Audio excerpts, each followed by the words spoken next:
What's going on, everybody? You're gonna see my face for like 4 seconds, and then everybody else is gonna jump in without faces. It's Josh, JK, whatever you want to call me. There's some light on my face. Hope everybody's doing well. We got week 6 wrapped up, and we're here for a power rankings video. So introducing my co-hosts that, again, you won't see, but you'll hear. Lanky Paul and Silverhammer. Thanks for joining me, guys. Oh, thanks for having us, bud. You know, it's been a good week. Excited to do a good little ranking review here. It's going to be fun. Your face has been on there for more than 4 seconds. Hello. Okay, Keck W. All right, that's fine. Whatever. Let's see. Well, all right. Just to alleviate the stress and get DJ, satisfied. Let's jump into results. Again, you're gonna see my face for this screen, but not the power rankings. I don't know why I didn't take it off of this. I'm lazy. Come at me, I like bro. seeing you, Josh. Well, thanks. We had an awesome week of games. And we'll just kind of highlight the different matchups. We've got 3 of us on here to kind of break down games, offer some perspective, and just kind of hit the highlights real quick. Starting with our Division 1 matchup, the North Dakota Neuverns taking on Delwyn James Potter. Anybody want to offer up some thoughts on Edall versus Harry? I'll be honest, I have not caught the game yet, but can we take a minute to appreciate how good Harry is doing this season? Mm-hmm.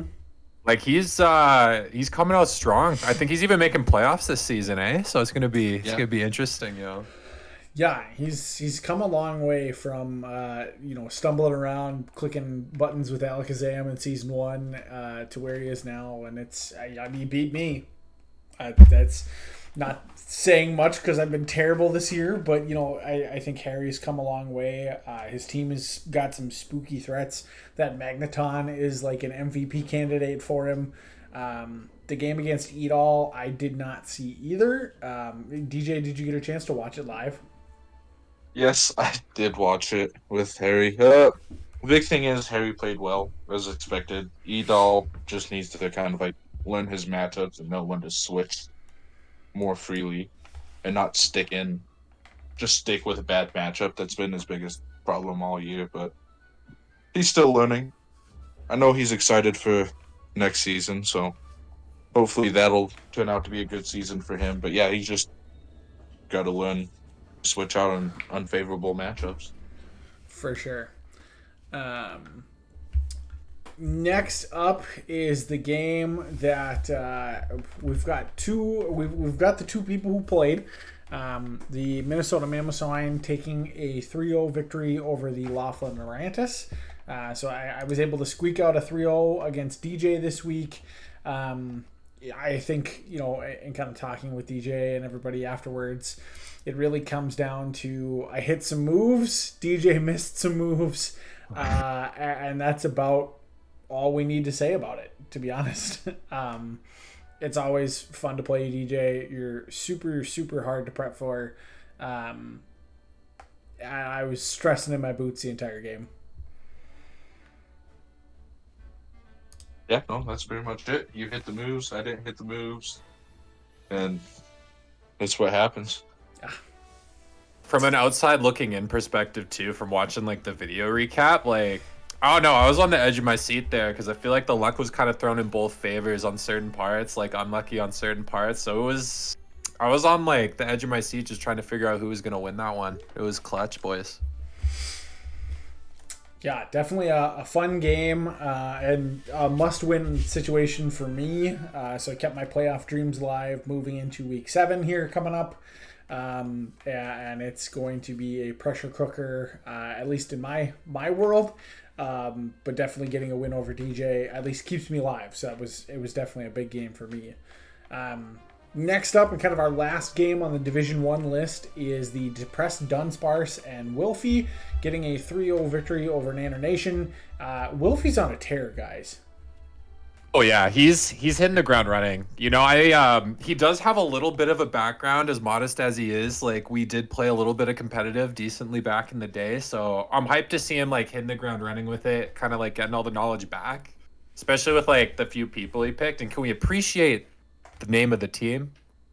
I love it. And the picture. The picture's amazing. The picture It's is absolutely top amazing. tier It's for so sure. well. Yeah. I'm just kind of looking back at the scores from this game and kind of what went down. Santa Scorch getting 4 kills this week. You know, it's just a threat that is ever present. Santa Scorch is not a Pokemon that I ever really like think about a whole lot, but it put in work in this game. Yeah, he's got some utility there too. I think a big thing too is Ryan just needs to like kind of learn a little bit his matchups better with typing, because there's a few things he kind of like swapped in or like left in, and watching it I was kind of like, it hurt a little bit to see, and I know Ryan can do it. I feel like he just gets a little nervous, kind of gets ahead of himself, so like to see him play with a collective mind, see what he can do next season, you know? Absolutely. Yeah. I agree with Sean. He's a budding person, just like Edol, and I think they're having fun. I hope they're having fun. It's been fun watching them. So Yeah, all the newcomers this season have been great. I love the participation. I think they're all coming back for next season, so it's going to be awesome to see the momentum keep moving forward, even for the teams that don't make playoffs this year. Moving over to our Week 6 Division 2 games, we can start off with the Tyrannosaurus Rex and Ruben getting a 3-0 victory over the Midwestern Warriors and Jackson, kind of taking the sails out of Jackson's playoff hopes. But still a great game.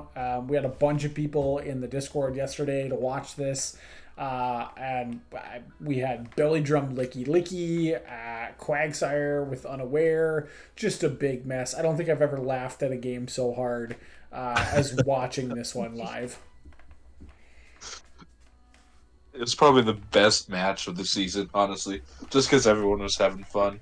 Ruben, Jackson, the whole crowd that was just in the peanut gallery saying everything. Yeah, it was great energy. We had a lot of crazy moves on both sides, and Ruben is still alive in the chances for playoffs. He's got to get a lot of things to fall his way. I think if we look here, he needs to, for Ruben to make playoffs, he needs to get a 5-0 loss for Blackthorn City Blastoise, and needs to get a 5-0 win over the Lottie Daddies in Week 7. But he's still alive, and this win is the reason why. So, not out of the question, but definitely a big hill to face, going into the last week.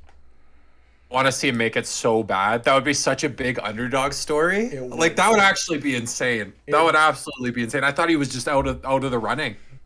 You would think, right? Yeah. Biggest Cinderella story. Definitely a game to watch in the last week here. Another game that had some playoff implications just for seeding and potentially for Noah here in the Blackthorn City Blastoise, getting the narrow loss to the Lottie Daddies 1-0. Yeah. I think we've all been saying it like pretty early on in the season, but I think like this is Quincy's season, boys. He's doing amazing. And that double, a menace. An absolute menace, boys. Yeah, if you don't prepare for it, it will hurt you.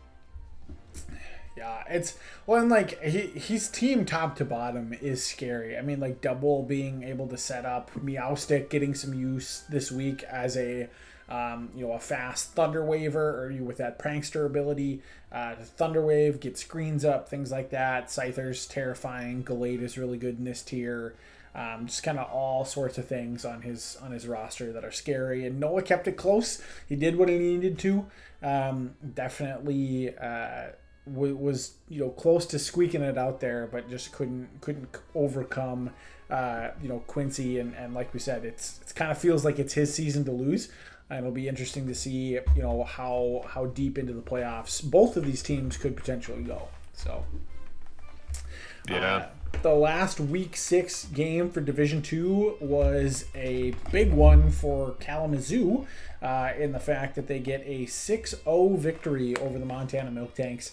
Whimsicott getting 4 kills in this game. Dude, Whimsicott's crazy. It blows my mind that he's like able to be played in PU almost. Like, he's so crazy. But I mean, like, we've seen what Garrett has done with him throughout all the seasons. So it is kind of cool to see him still like making a return onto the Kalamazoo Raichu team. But going forward, it's going to be interesting to see if he can keep that momentum, because I feel like everyone's going to kind of know what he can do with him now. So we'll have some more ways to play around it, you know? For sure. Yep. Just have to be prepared for defensive Whimsicott or life org Whimsicott. But Definitely. it's hard to prepare for both at the same time. It is. Prankster's such a hard ability to try and, zero in on and see, okay, if he's going to be offensive, what moves do I have to really look out for? If he's going to be a support set, what moves do I really got to watch out for? Garrett's clinched a 1-2 or potentially 3 seed in his division. So he's making playoffs for sure.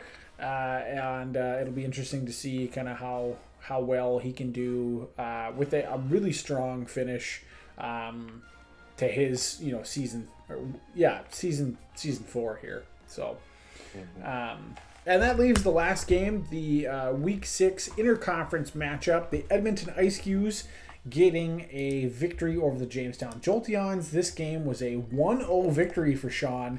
And Sean, was that a hustle choice banded Delibird? It was. Hey. It totally was. I figured I'd just bring it. I was trying to find other ways. The blunder policy was fun, but I needed something to deal with it. Some of his guys needed some ice, so I figured I've seen how good hustle can be with a choice band on a flat ball. Let's try it out with the Delibird. And I know DJ kind of like told me about it like at the start of the season. So, I kept it in the back pocket for when I needed it. So I'm really glad it did not let me down. What a match, boys. I was so stressed. I like gave up partway through the match. Like, just gave up. That Haunter with Venoshock, dude, terrifying. Absolutely terrifying. Did not see it coming. Like, the fact he set it up with toxic spikes to like poison everything too. Like, chef's kiss, boys. Like, that's insane. Absolutely insane. Yeah, great prep from Peyton. The hazards, as we see again, playing a big role in this season, in this tier. But I think you navigated things pretty well. And, you said you gave up in the middle of the game, but I think you regained some composure and were able to finish strong. And a great win for you, and that definitely helps in your playoff dreams, because I think you've clinched playoffs, either the 2nd, 3rd, or 4th seed for your division. So congrats there. Thank you. Definitely a nail biter to end the season. Oh, dude, you have no clue. I feel like that's partially why. Because, like, I knew if I lost it, I'd have to, like, really be stressed against that game with Noah. And, like, I feel like I can beat Noah, but he's definitely someone I have trouble with after looking at his team. So I, like, needed to turn it around, and luckily I was able to. For sure. All right, well, that does it for the results from this week. Now we'll get into the power rankings. There goes my face, and you've got our avatars down there. But let's just kind of kick things off. In 14th place, as a disclaimer, everybody, the average score is posted in the parentheses after the team. So there's 5 coaches that vote for power rankings. You guys know this.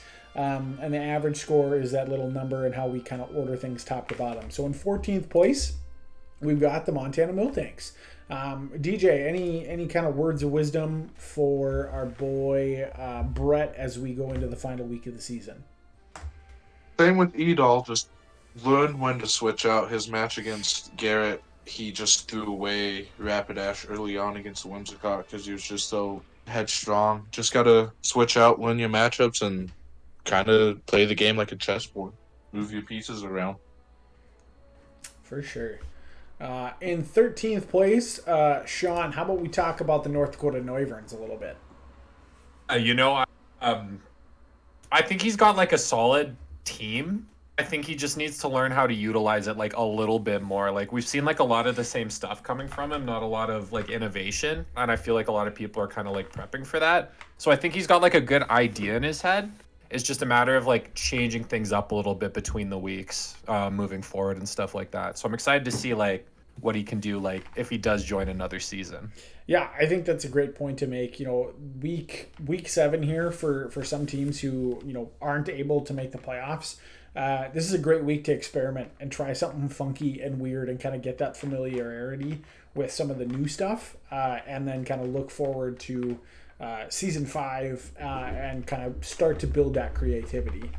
In the 12th position this week, we have the Nanner Nation and Ryan. I guess the biggest thing that I can say for Ryan is he's had a couple of really close games and a couple of not close games.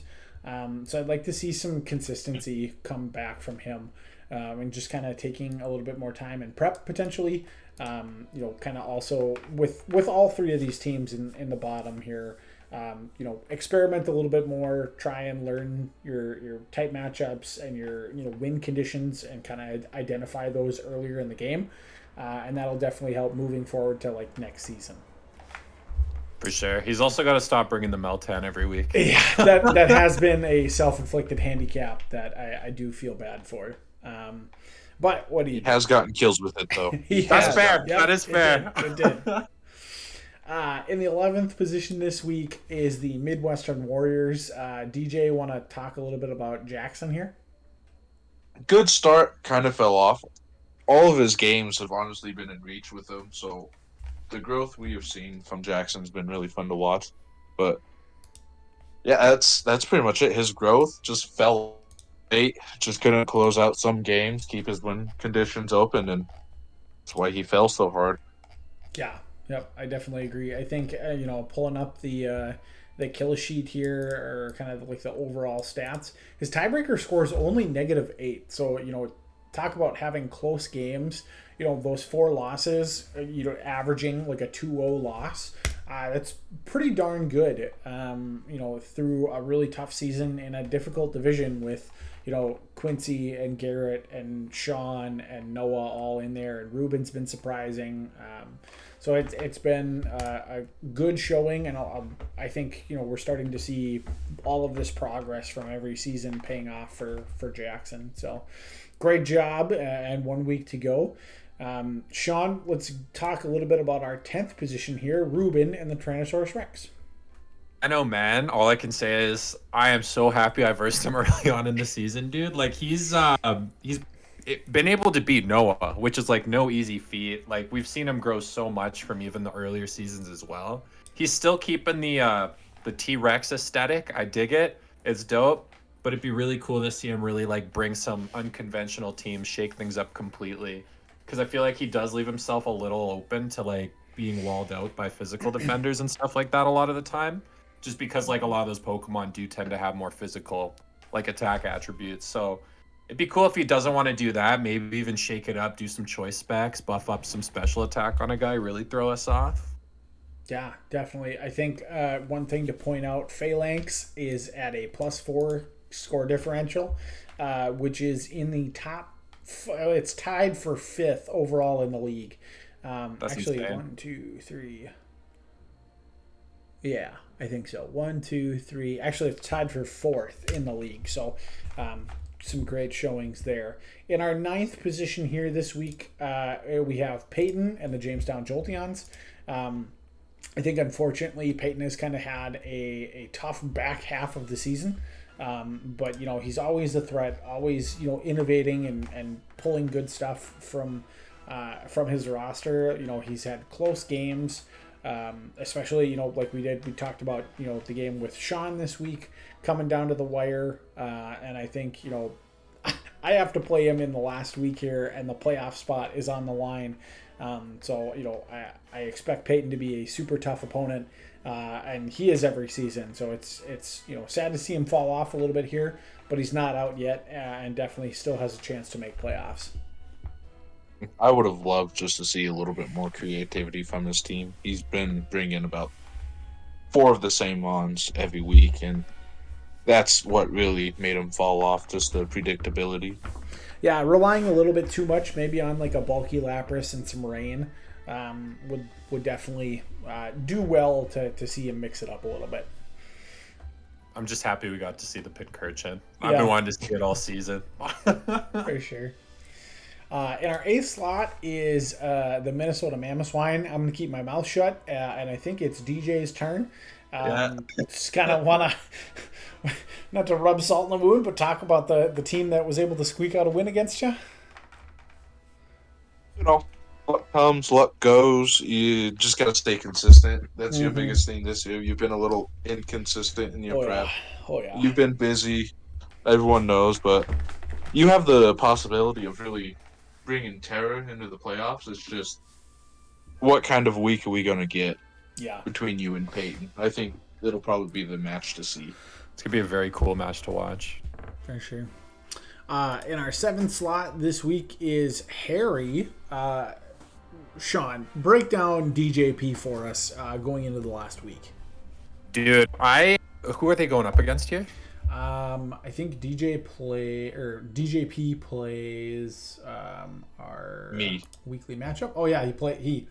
Oh my God, DJP the team versus DJP. Oh, I love this. This is gonna be the game. He's handsome. He's gorgeous. All that. Yeah, I get it. What can I say that DJ has not just touched upon? I really want to see him make playoffs. Is this match riding on it? I don't know if it is. No, he's in. With Peyton losing, Harry has a spot.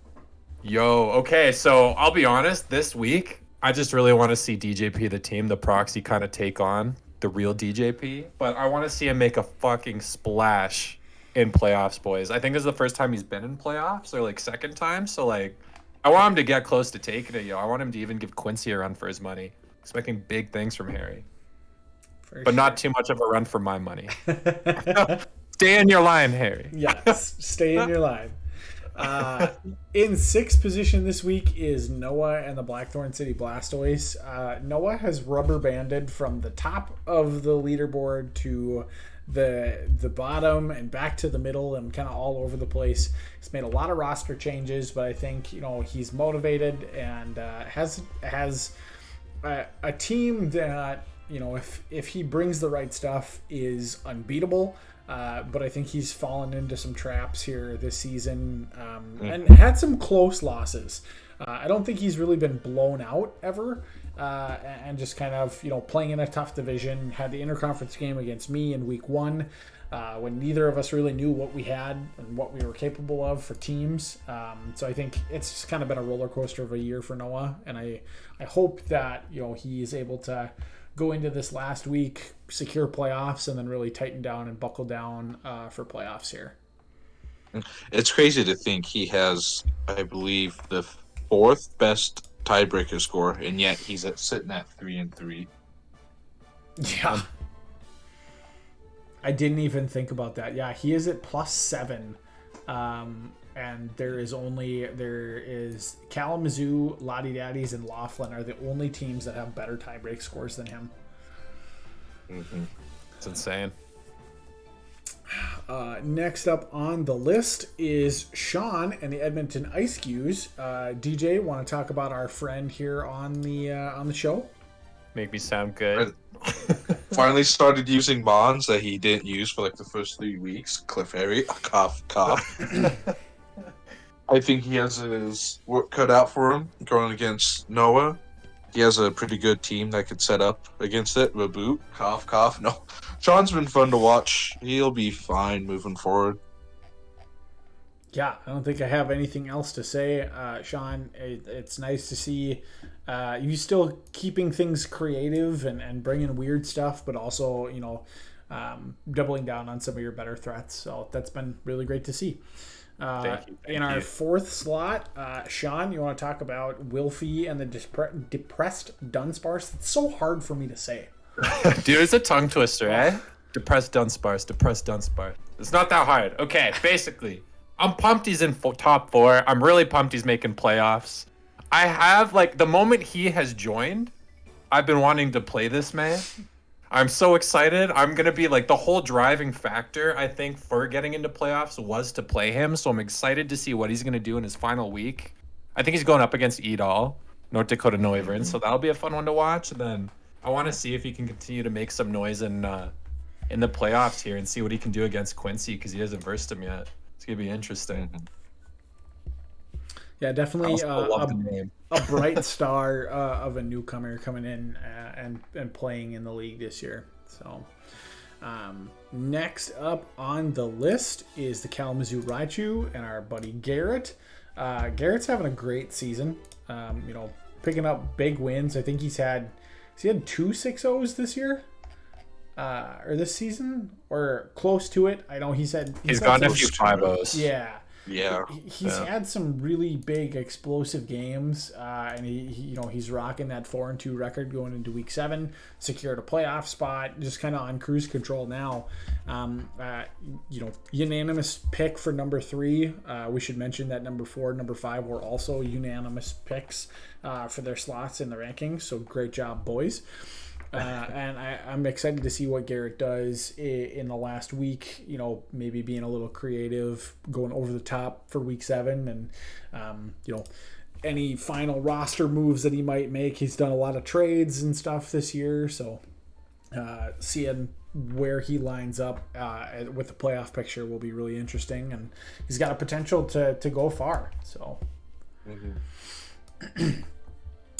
Next up, DJ, if you want to talk about our number 2 team this week, the Lottie Daddies and Quincy, give us the lowdown on the team that's nipping at your heels. He's been solid all season. The only bad game he had was against me. He was really impatient, but past that, all his other games, he's been super patient, been able to play the field very well, get his mind set up, be in good situations. He's just been playing really good. We've been talking about it. It might be a season, but then again, we might be putting too much pressure on him.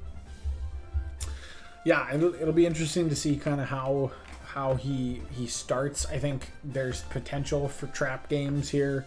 Looking forward a week to the first round of playoffs. His big thing I think will be, like you said, staying confident, but really just leaning back on his fundamentals and taking his time, playing the game that he's kind of drafted out and team prepped for. And it'll be fun to see him maybe get matched up to play against Wilfie or DJ again for a rematch, and just kind of see what happens. So lots of fun on the horizon. And that leaves, last but not least, in our number 1 slot, still number 1, is the Laughlin Laurentis and DJ. I guess the biggest thing I can say, DJ, is you've played solid all season. You've brought interesting stuff every week. Your team is hard to prep for, and I think you're doing extremely, extremely well as we expect. Yeah, pretty much. All right. Well, there's our list, everybody. Week 6 is complete. We're headed into the last week for playoff picture is all over the place. There's some really important games coming up in this week 7. But we just want to say, thanks again for participating and being a part of this season. Still chance to move up in the power rankings for the last week here. So everybody, good luck. And thanks for joining us. Sean, DJ, any closing thoughts before we end the video? My final closing thought is I just find it so cool that we're ending the regular season off before playoffs watching the top ranked team go against the second rated team. So I think that's going to be a big one for everybody to tune into if they can catch it live. DJ, anything else that you want to talk about before we close it up? Just happy that this has been going so smoothly. I think this has been the best season we've had, easily. One of the funnest, that's for sure. Definitely. Yeah, it's been a blast. Super excited to have everybody participating and looking forward to finishing this out strong, getting through playoffs, and then, always looking ahead to season 5. So thanks everybody for watching. Really appreciate it. Take care. Good luck in week 7. And we will see you next week.